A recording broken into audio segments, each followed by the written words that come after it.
Madame, Messieurs, bonjour, très heureux de vous retrouver sur Panafricanist TV, votre chaîne de télévision qui vous apporte le meilleur de l'information sur un plateau d'or. Bienvenue à toutes et à tous à cette autre édition de Parole panafricaniste. Notre interrogation géopolitique, téléologie de l'ordre international, Macron contre les illibéraux. C'est notre grande interrogation géopolitique, téléologie de l'ordre international, Macron contre les illibéraux. En tout cas, c'est notre grande interrogation ce matin.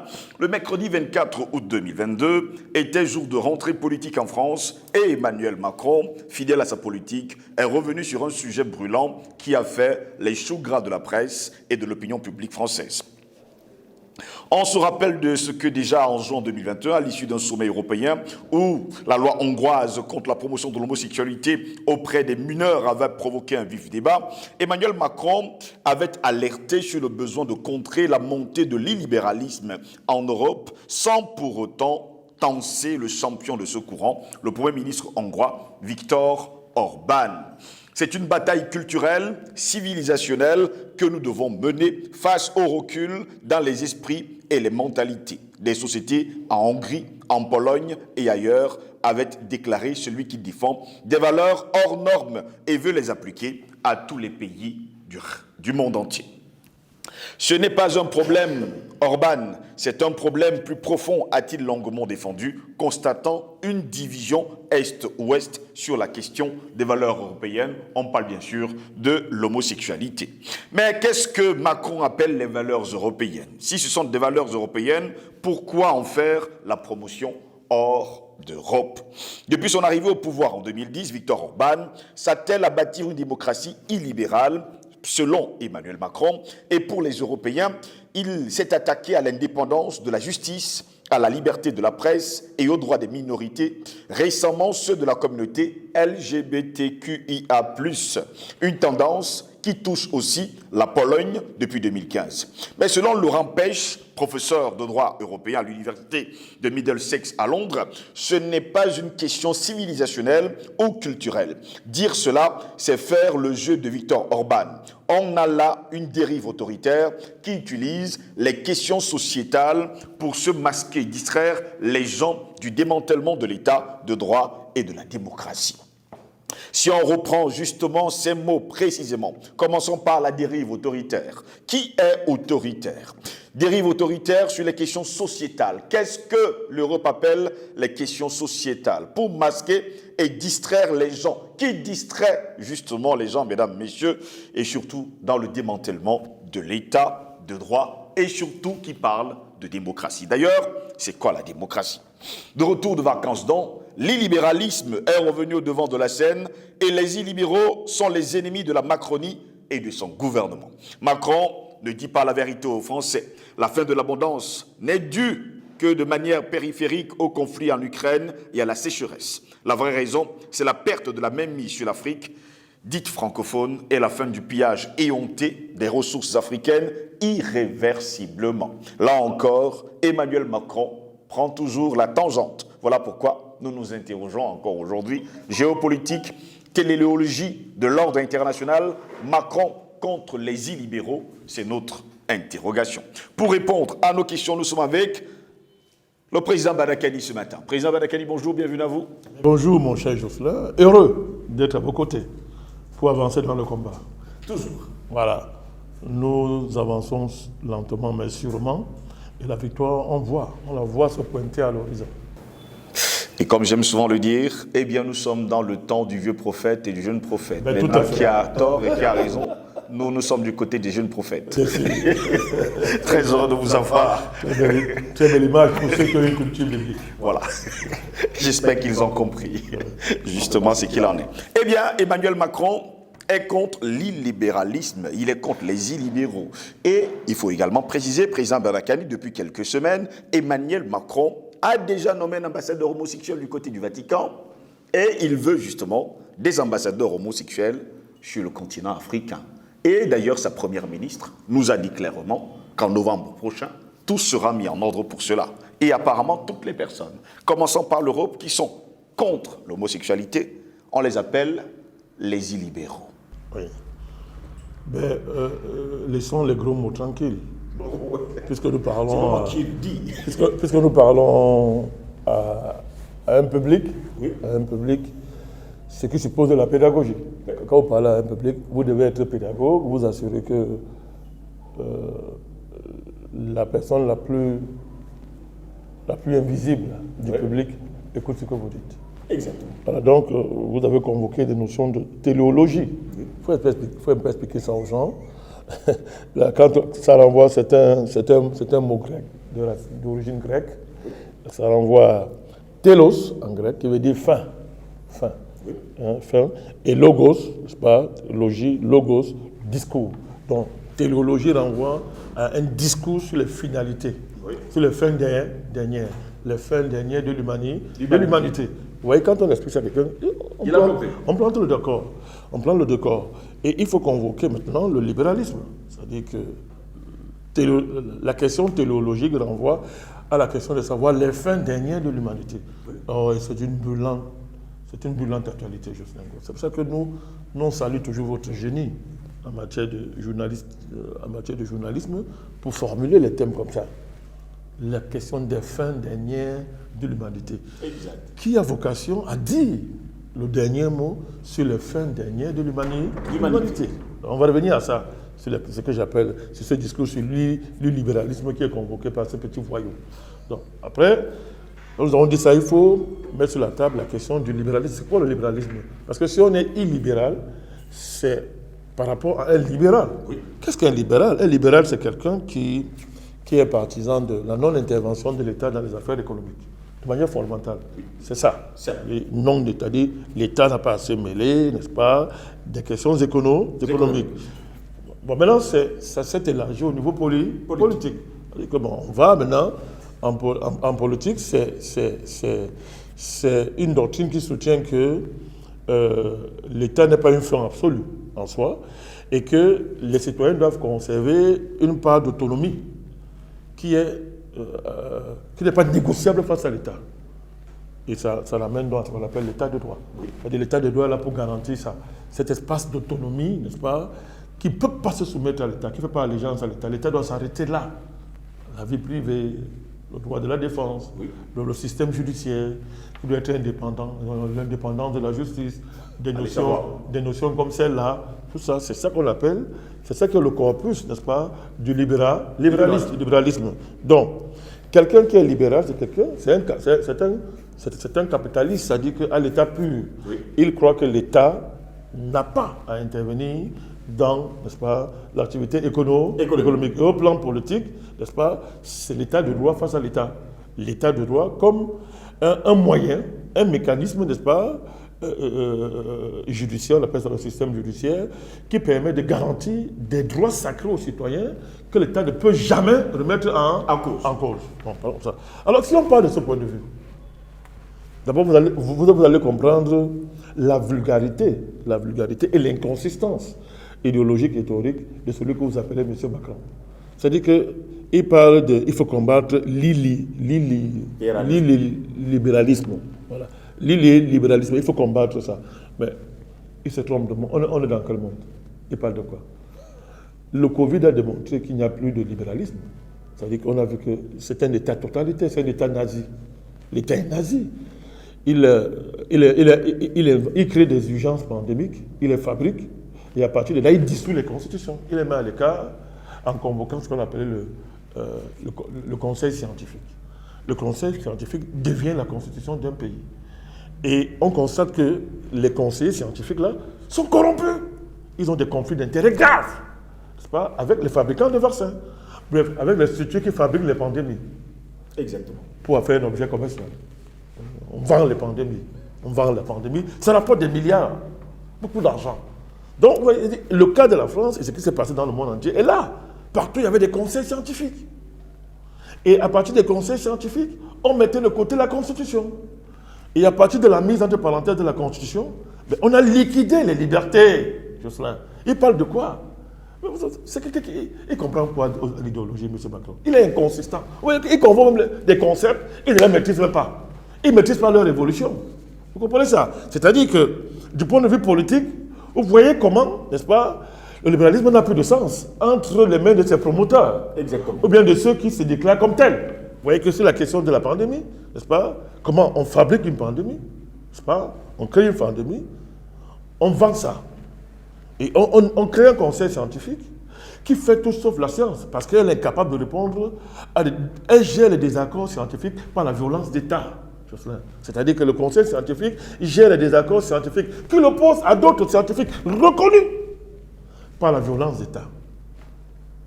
Et maintenant, après ça, elle impose quoi? Ils imposent quoi? Après avoir mis la Constitution à l'écart, entre parenthèses, on impose quoi? Un ordre néo-nazi. On l'a vu.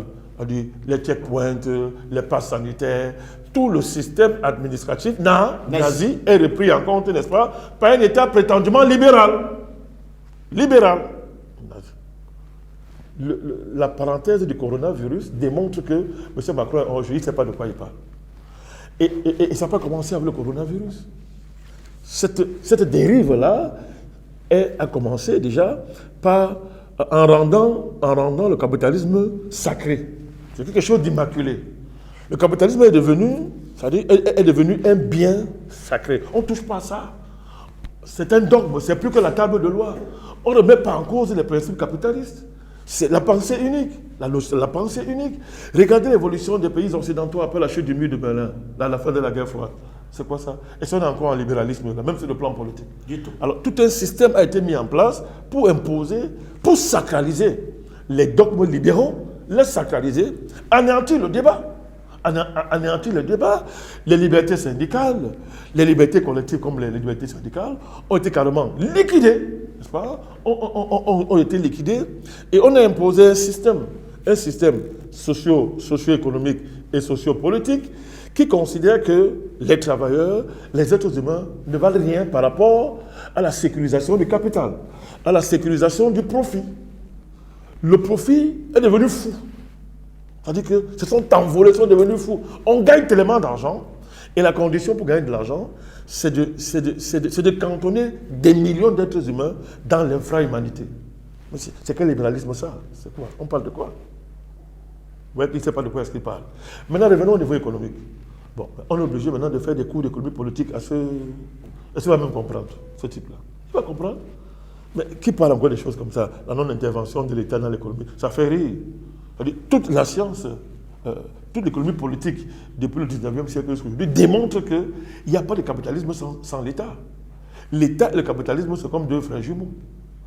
Et on est aujourd'hui à un niveau de l'évolution du capitalisme où sans l'État, ils ne sont rien. C'est l'État qui privatise les profits et socialise les pertes.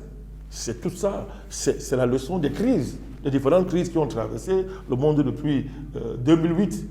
Non, même pas 2008, même avant, depuis les années 90. Les années 90, depuis la crise en Argentine, en passant par la Russie, toutes ces crises-là.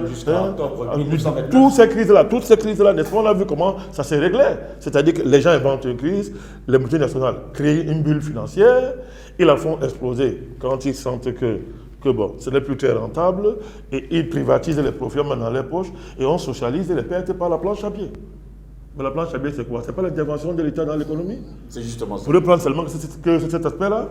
Alors, c'est l'État qui ouvre le marché par des guerres, en imposant des réglementations favorables à des monopoles. C'est l'État qui fait ça. Hein? Alors, Lénine, on a appelé ça, dans le jargon de l'économie politique, capitalisme d'État. Même le nom dit tout. Capitalisme d'État. L'État est au service du monopole. L'État et les monopoles forment un couple d'amoureux. Ils sont mariés pour célébrer le profit. Le couple fait l'amour pour enfanter le profit de manière gigantesque et illimitée. C'est l'État qui réprime les syndicats. C'est l'État qui réprime, qui démantèle, n'est-ce pas, toute l'infrastructure sociale, tout le droit social qui a été conquis, n'est-ce pas, de haute lutte par les peuples, par les masses laborieuses depuis le 19e siècle, et même avant, n'est-ce pas, depuis très longtemps, n'est-ce pas, les masses se sont organisées, ont conquis des droits, n'est-ce pas, on appelait ça la sécurité sociale et les conventions collectives. Donc, c'est l'État qui réprime tout ça.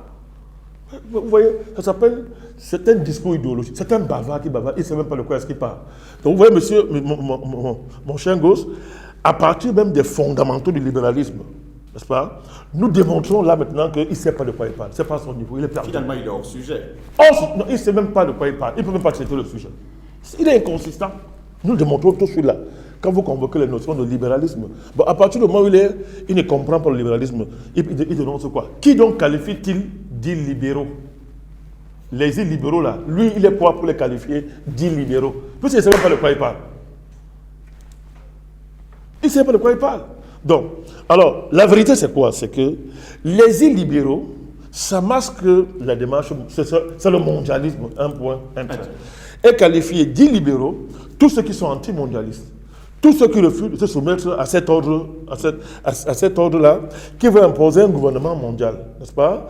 Un gouvernement mondial qui va assurer un ordre post-humain, un ordre post-humain, un ordre transhumain. C'est de cela qu'il s'agit. L'humanité ici étant ce que moi et vous, nous sommes, depuis que le monde est monde, nous sommes des humains. On ne définit pas ça, nous sommes ça. Nous sommes ça. Si on m'a défini, il y a un problème. Nous sommes ça, nous sommes humains. Donc, ça n'arrange plus les gens, ça n'arrange pas les mondialistes, qui sont les fils directs de Satan. C'est-à-dire qu'il ne faut pas mâcher les mots. Ce sont des fils directs de Satan, c'est-à-dire que des ennemis de l'humanité. Les ennemis, c'est-à-dire les ennemis de l'humanité. Les gens qui haïssent l'humain et qui ne supportent pas, n'est-ce pas, l'existence de l'être humain. Alors, ça a des origines métaphysiques extraordinaires on n'a pas le temps d'expliquer ici. Là, il faudra entrer dans la métaphysique. Il faudra entrer dans la téléologie. Vous pouvez le convoquer les fins dernières. Alors, il faudra convoquer la question des origines premières. Vous voyez? Alors, quand on parle des origines premières de l'humanité, on est dans la métaphysique au sens noble du mot. On est dans quelque chose qui n'est pas scientifique, entre guillemets, dans l'acception que les mondialistes ont imposée au monde. Toute science étant par nature, d'après eux, d'abord le rejet de la foi considérée comme irrationalité. Mais alors que même les pères fondateurs de la pensée scientifique occidentale, si on convoque Aristote, lui, il était métaphysicien. Bon, que sa métaphysique soit juste ou pas, c'est pas ça le débat. Mais il était métaphysicien. Vous voyez que même, il a dit que, vous voyez que si on commence à aller jusqu'à là, la dérive qu'on voit là, ça dit que ça vient de très loin. C'est même pas dire que si on prend même les antiquités gréco-latines, on comprend. Mais ces gens-là, ça dit, ils ne sont pas simplement humains. Donc, la question que M. Macron pose sur la table, en convoquant la guerre qu'il faut mener contre des libéraux contre les illibéraux, en réalité, c'est la guerre des mondialistes contre les humains. C'est de cela qu'il s'agit. C'est la guerre des mondialistes contre les humains. Tous ceux qui vont revendiquer les racines humaines, c'est-à-dire les racines culturelles humaines, des traditions qu'on revendique, une culture de gouvernement centrée sur l'État, l'existence des nations, des valeurs humaines, anti-LGBT. Il ne faut pas cacher les choses. Anti-LGBT. C'est-à-dire que nous n'acceptons pas qu'un homme va avec un homme, une femme avec une femme. Les transgenres. Maintenant, les revendications populaires, c'est on veut faire l'amour avec les animaux. Nous voulons marier les animaux. L'être humain le plus intéressant, c'est les animaux qui sont intéressants. Alors, ça passe comme ça, mais, mon cher, cet amour subit pour les animaux, au détriment, ou bien, qui correspond à une haine de l'humain, mais doit vous interpeller. Et quand une société élève ça au niveau d'une valeur que la société doit protéger et célébrer, mais on comprend, il n'y a plus de débat, Les choses sont claires. Il y a l'humanité d'un côté et les non-humains de l'autre côté. Peu importe que les non-humains aient la forme humaine qu'ils ont empruntée, n'est-ce pas, le temps de leur mission sur cette terre-ci, c'est une bataille des humains contre les non-humains. Les mondialistes, c'est le camp de la non-humanité. Même si dans la forme, l'apparence humaine. C'est de cela qu'il s'agit. Et Macron, c'est de ça qu'il s'agit. C'est de cela qu'il s'agit. Quand on parle de 4e révolution, et désormais où l'intelligence artificielle va remplacer l'intelligence humaine, c'est de cela qu'il s'agit. La 4e révolution, tout le bavardage de Claude Schwab et les fous qui vont à Davos, ça ne veut rien dire d'autre que ça. L'intelligence artificielle doit remplacer l'intelligence humaine. C'est-à-dire que jusqu'à présent, malgré les évolutions technologiques, on a eu recours au cerveau humain. Le cerveau humain était indépassable. Donc il n'y a de 4e révolution que du fait que, mon cher Jocelyn, désormais, l'intelligence humaine est déclassée d'après eux, alors qu'on n'a même pas commencé encore à utiliser l'intelligence humaine. Et on n'a même pas commencé encore. On n'a même pas commencé encore. Mais ils estiment que l'intelligence humaine est déclassée. Ce déclassement est basé, mon cher gosse, sur la haine métaphysique et viscérale et génétique qu'ils ont à l'égard de l'humain. Alors, on postule la suprématie de l'intelligence artificielle. Alors, qui va liquider tous les emplois humains qui existent. C'est-à-dire tous les emplois qui mobilisent la main-d'œuvre humaine. On ne veut plus de ça. C'est ça le capitalisme. On ne veut plus de ça. Or, le capitalisme, historiquement, s'est constitué par la main-d'œuvre humaine. Oui. L'intelligence humaine. Oui, le concept de prolétaire. Le prolétaire, ça vient dans le prolétaire, ça a à voir avec la souffrance de l'être humain dans une usine. Le rapport, le travail. Oui, la relation du travailleur face au capital. Ils ne veulent plus de ça parce que la parenthèse de la guerre froide n'en veulent plus. Cette idée qui peut disparaître, cette idée qu'un système émerge au niveau mondial, capable de renverser le capitalisme, c'est leur cauchemar absolu. Donc désormais, la science est mise au service du déclassement historique et civilisationnel de l'être humain qu'on va remplacer par un post-humain augmenté, n'est-ce pas? Augmenté, robotisé. C'est ça qui se cache derrière les élucubrations du petit Tintin de l'Élysée. C'est ça qui se cache derrière son discours sur l'illibéralisme. Attendez, alors les valeurs donc, du libéralisme, après, c'est un autre nom. J'allais vous poser justement la question, c'est quoi dans ces valeurs-là? C'est un autre nom, le progressisme. Alors, vous savez que M. Macron, sa plateforme pour ce qu'on a appelé l'élection présidentielle en France, n'est-ce pas? C'est le progressisme, la révolution progressiste. Ils sont des progressistes. C'est quoi finalement le progressisme? Mais ça rend fou. Mais mon cher gosse, nous là, les vrais progressistes, nous sommes perdus, on regarde, on dit que ils sont de ce truc. On dit que le progrès s'est toujours constitué, c'est la relation du capital au travail. C'est-à-dire qu'il y a une injustice fondamentale qu'on appelle le capitalisme, qui fait que le capitalisme s'approprie le travail, non seulement du prolétaire, mais le travail général de la nation et de l'humanité, par le processus, c'est-à-dire d'extension de la plus-value. C'est démontré, c'est inattaquable. C'est Marx qui a été, il est revenu à Karl Marx, premièrement, d'élever au niveau de la science cette découverte. C'est-à-dire, en fait, cette réalité qui haletait dans les usines, dans le travail, dans les usines. Il est revenu à Karl Marx d'élever son niveau de découverte scientifique incontesté. Et incontestable. Donc, le progrès, il y a progrès lorsque le travailleur, ceux qui travaillent, ceux qui produisent la richesse, récupèrent de plus en plus les fruits de leur travail. Il y a progrès lorsque le rapport entre le capital et le travail est en faveur du travail, mon cher Geoffrey. C'est cela qu'il s'agit. Hein? Et il y a progrès lorsque les individus sortent de la servitude pour la liberté. La vraie. Pas la liberté des mondialistes. La vraie. Mais il y a eu une dérive depuis au moins 40 ans, 30-40 ans, mais depuis très longtemps, hein, c'est depuis l'Empire anglais. L'Empire anglais, n'est-ce pas? C'est que Lénine a appelé les Fabiens, les fabianistes. Une dérive à que il faut remplacer absolument cette conception du progrès qui met en danger le capital par une notion qui valorise le capital et ses propriétaires. Alors vous allez entendre Macron dire que les pauvres sont des feignants, les ouvriers sont des vauriens, les milliardaires sont des talentueux. À Davos, que Davos c'est la réunion des talentueux, des génies. Tous ceux qui vont pas à Davos ne sont pas les génies, sont des vauriens. Des riens. Et le langage est tellement ordurier qu'il traite les pauvres que c'est connu en France. Et ces riches-là peuvent-ils vivre sans les humains? C'est connu en France. Oui, c'est ça le progressisme d'aujourd'hui. C'est justement ça. C'est là où on est en train d'entrer. Donc moi, je suis en train de dénoncer le processus pour que les gens comprennent la mutation qui a eu lieu. Donc, liquider les conquêtes populaires qui ont abouti à la sécurité sociale, en fait, qui ont consisté à sacraliser un peu l'humain face au capital. Tout ce qui a démontré que l'humain vaut que l'argent, tout ce qui a démontré que l'humain vaut que la cupidité, la voracité des capitalistes, n'est-ce pas? Ils détestent ça. Ils appellent donc progressisme toute dynamique qui va dans le sens d'inverser ce rapport. Alors, on l'inverse par la technologie. Donc, ils vont adorer les machines que l'homme, Cheikh Anta l'a dit.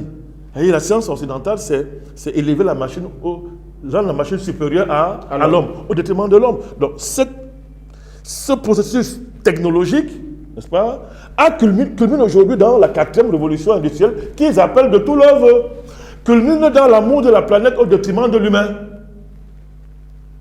Toutes les histoires qu'ils racontent sur la planète, les bêtises là, ils veulent sauver la planète. Ils ne peuvent même pas se sauver, mais ils veulent sauver la planète. C'est-à-dire, des gens pensent qu'on peut aimer la planète et haïr l'être humain. Dans leur discours, l'être humain a détruit la planète. L'être humain c'est-à-dire que c'est celui qui est responsable de tout ce qui arrive sur la planète. Alors on pose une question. Eux aussi sont humains. Eux aussi sont humains. Pourtant, c'est eux qui ont tout détruit. Pourtant, c'est eux qui ont tout détruit. C'est leur régime qui soutiennent qui ont tout détruit. Donc vous voyez, c'est tout ça. C'est tout ça. Détestation de l'être humain, déclassement de l'être humain au profit de la machine, au profit d'un robot qu'on est en train de fabriquer en laboratoire, Elon Musk. Au profit d'un être humain qui va sortir en laboratoire. Mais ça pose un problème social. Celui qui crée l'humain en laboratoire, un nouvel être humain en laboratoire, au détriment du vieil humain, selon lui, il est qui? Il est toujours un être humain. L'humain désuet. L'humain désuet. Lui, il est qui? Lui, il est qui?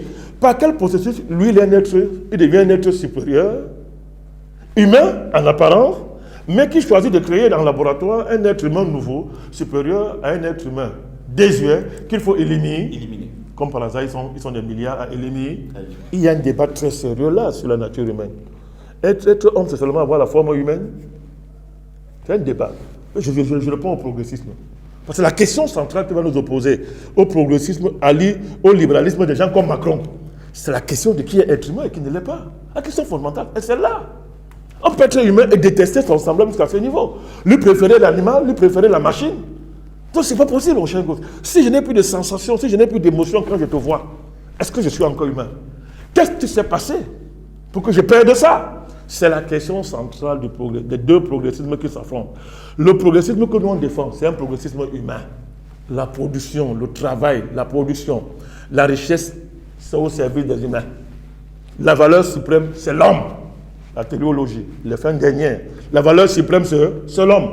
Mais eux, leur progrès, c'est que l'argent dépasse l'homme. La machine dépasse l'homme.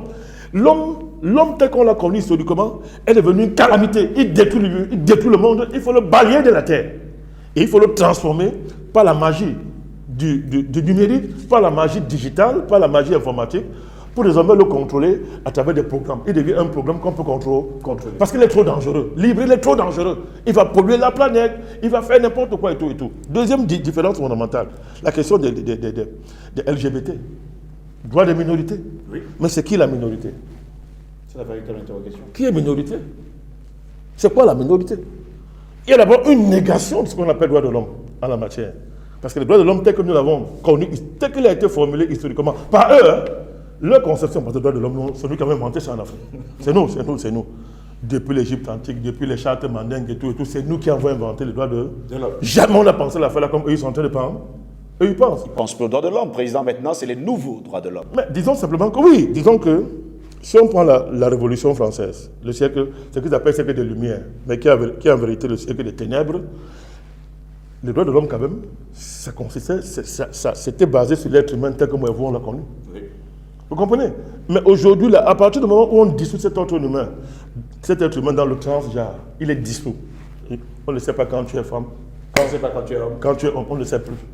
On ne sait même plus quand tu es animal ou bien quand tu es homme. On ne sait plus. Il y a une fusion, n'est-ce pas, de toutes ces espèces-là, n'est-ce pas, par la magie des progressistes comme les Macron, n'est-ce pas, qui font que bon, on ne sait plus qui est qui. Hein? De le questionning. LGBTQ, machin, plus questionning. On ne sait plus qui est qui.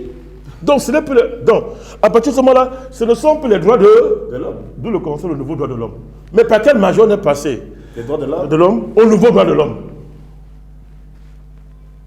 C'est la dictature, c'est la violence, c'est la force. Alors, donc, le fait qu'aujourd'hui un pays comme la France décide de créer des ambassadeurs au service des LGBT, c'est une déclaration de guerre à tous les êtres humains.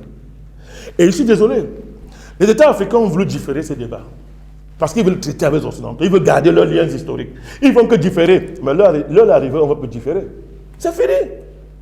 Pourquoi vous créez une ambassade, des ambassadeurs pour promouvoir la sorcellerie, des bêtises, la négation de l'humanité, et vous ne vous souciez pas de la situation concrète des gens, de la pauvreté, de la misère humaine, ça ne vous dit rien. Mais vous obligez l'humanité à s'occuper d'une minorité créée en laboratoire, on ne sait pas d'où elle sort, que vous imposez comme étant le problème prioritaire de l'humanité. Vous voyez ça? Vous voyez? Alors, quand on dit droit des minorités, nous, quand on parle des minorités, on parle des minorités historiques réelles, des populations en voie de disparition, des peuples, des aborigènes menacés, des autochtones dont les territoires sont détruits par les capitalistes, justement, et les douaniers. Voilà les minorités que nous on dit. Mais et ça, ces minorités, ils n'aiment pas entendre parler. Ils n'aiment pas entendre parler de ces minorités. Vous soulevez ça, ils sortent leurs yeux de serpent.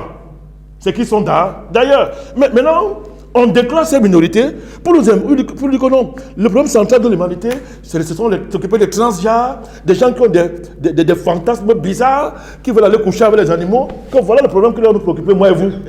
Et que si moi et vous, on ne s'en occupe pas. Nous sommes les illibéraux. Non, on est hors du monde, on est hors de l'humanité. Et dès que tu admets ça, M. Macron a vocation à vous parler fort. Il vous donne des leçons d'humanité et de moralité. Que ben, vous, là, vous n'êtes pas tolérant. Vous êtes un ringard. Vous êtes en retard de l'évolution. C'est Macron. Macron va te dire ça. Macron. Trudeau va te dire ça. Joe Biden va te dire ça. Follin va te dire ça. Borne là. Elle est Borgno ou Borne, je ne sais pas là. Bornstein. C'est qui est prévu sa place là. C'est Borne ou Borne. Bornstein. Elle est même tout ça. Ça dit que. Donc, vous voyez, il se place, vous voyez, à partir de là, mon cher gosse, il se place sur un piédestal de supériorité en termes de valeur.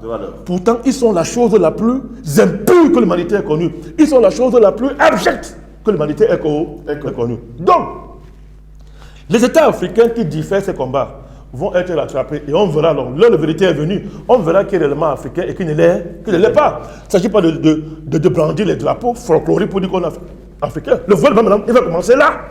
Est-ce qu'on peut avoir des relations avec des pays qui promeuvent ce genre de valeurs? Le débat, il est là. Et c'est une époque fascinante, Jourdain. C'est intéressant pour nous, ça. Personne qui est justement contre ça est un illibéral. Illibéral. Et du coup, il ne fait plus partie de l'humanité. Qui va justement s'opposer et illibéral. Voilà. Les démocraties occidentales libérales doivent le civiliser, le recoloniser. Mais il faut voir ce qui se prépare, ce qui est en jeu. Malheureusement, bon, ils sont tellement fous, ils sont perdus, ils ne peuvent même pas réussir. C'est n'importe quoi. Même en Europe, ces minorités-là sont réellement minoritaires. Minoritaires, contrairement à ce qu'on croit. Mais c'est une lutte qui est en train de vouloir imposer en valeur de civilisation ces choses-là. Bon, les Européens, c'est leur combat, ils vont le mener. Hein. Ça ne nous regarde pas. Mais on est là dans l'élévation d'une frontière civilisationnelle entre les nations et les peuples. La question, je répète, est-ce qu'on peut continuer à avoir des relations avec des pays qui élèvent au niveau de valeurs ces anti-valeurs? C'est là qu'il s'agit. Alors, droit des libertés de la presse. Quelle presse? Quelle presse? La presse sous contrôle des oligarques, des milliardaires occidentaux, criminels. C'est cela qu'il s'agit. De quelle presse parle-t-on? On va appeler liberté de presse, la liberté de RFI, de mentir matin, midi, soir, France 24, tous ces médias, CNN. C'est ça la liberté de la presse. Sachant que ces presses sont sous le contrôle du consortium des milliardaires. C'est ça encore le journalisme. Vous voyez la confusion? L'empire du mensonge. Vous voyez la confusion? Alors on termine par la démocratie. Donc voilà les valeurs progressistes. La démocratie. C'est-à-dire que beaucoup d'Africains continuent à être séduits par... C'est-à-dire que ce venin du serpent, mon cher Jocelyn, c'est-à-dire que la démocratie, c'est quoi la démocratie? C'est quoi cette affaire? C'est-à-dire que, historiquement, depuis le berceau gréco-latin, la démocratie, c'est ce que c'est. La démocratie, c'est le gouvernement des libres sur les esclaves. La démocratie est le gouvernement des hommes libres sur les esclaves, qui pourtant travaillent pour que les libres mangent. Donc la démocratie est d'essence, même vous voyez, elle est d'essence, quel mot là? C'est-à-dire que, parce que la dictature c'est petit, elle est d'essence nazie. L'essence de la démocratie même, c'est la négation de la liberté. Puisque je vous dis, sa condition, en Grèce, à Rome et à Athènes, c'était que les esclaves n'ont aucun droit. C'était que les étrangers n'aient pas de droit. On les appelle les barbares. La xénophobie était la norme. La haine de l'étranger, le barbare. Et la négation de l'humanité de l'Est permettait à des hommes libres d'aller s'asseoir à l'agora après avoir mangé le travail. Oui, après avoir mangé les fruits du travail des esclaves, de bavarder toute la journée. Ainsi est née la rhétorique, l'art de bavarder. Et de bavarder brillamment. Et du coup, on a inventé une science du bavardage Et les beaux parleurs ont apparu. Les gens qui parlent bien.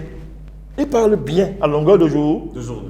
C'est comme ça que la parole, n'est-ce pas, la parole démocratique, n'est-ce pas, a émergé. Alors quand vous vantez le suffrage universel, l'avènement du démos, le suffrage universel, ça ne veut rien dire.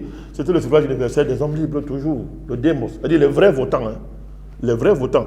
Le démos, l'état de droit. Oui, ces choses-là dont se vante tant pour